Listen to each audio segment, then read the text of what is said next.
ไหนล่ะคือว่าพวกเจ้ามา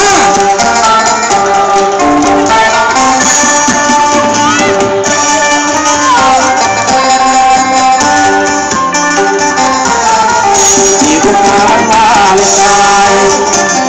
ของวันจากใจจะมอบแด่เธอจากใจดวงนี้ที่น้องคิดถึงเธอไม่มีวันลืมกุหลาบสีแดงที่มอบแด่คุณ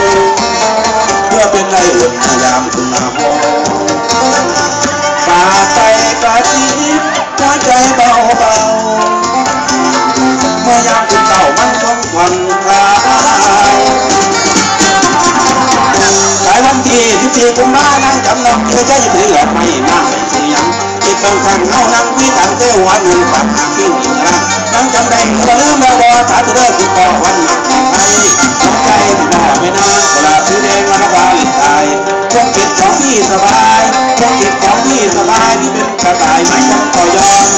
ชอบปะไหนที่รถปะไหนที่รถที่จองจำบนฟ้ากระต่ายยักษ์ปากพนังกระต่ายยักษ์ปากพนังมันไหนจะพาจะลงพื้น